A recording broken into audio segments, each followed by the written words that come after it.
Yes, hello, good morning mga ka-farmers. Welcome to my YouTube channel.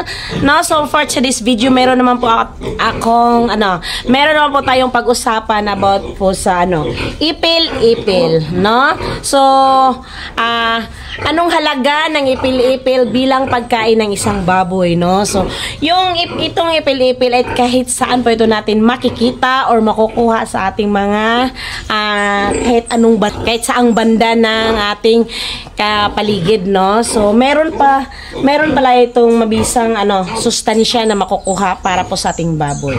So, before ko po sasabihin kung ano ang kahalagahan ng ipil-ipil para sa ating baboy, ay meron naman po pala itong bawal, no? So, bawal, anong klaseng baboy na ipinagbabawal po itong pakain, no? So, unang-una, bawal po ito sa ating mga buntis na baboy, no? Kasi po, bawal po ito ipakain sa ating mga buntis na baboy kasi itong ipil-ipil ay meron po siyang sustansya na ipinagbabawal sa ating mga inahing baboy dahil ito po ang magdudulot ng pagkaagas or yung makunan po ang ating mga buntis na inahing baboy.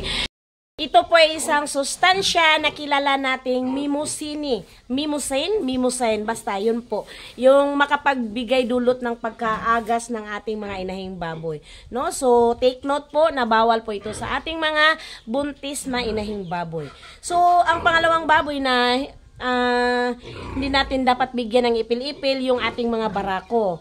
Kasi po, pag mabigyan po natin ng sobra or masubrahan po ba, yung madamihan po natin ng pagbigay ng mga ipil-ipil, ay ito po ay makapagpababa ng kanyang mga, yung makapababa ng kanyang bilang ng punlay or yung similya. So that's why po, posible na hindi makabuntis ang ating barako or kung makabuntis man po ay magbibigay lang po ng kunting anak ng ating mga inahing baboy. No?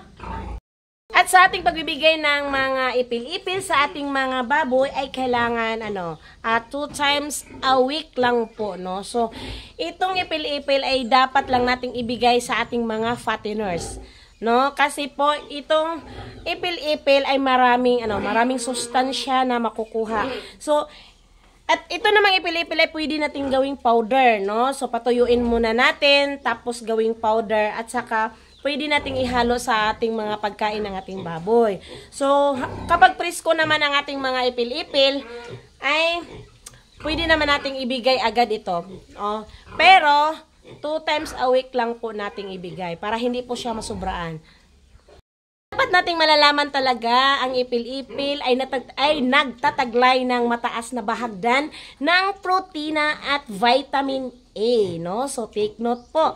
Mabisa pala to sa ating mga fatteners. So, yun po ang aking message sa inyo. And I hope mayroon pa tayong natutunan in my short video.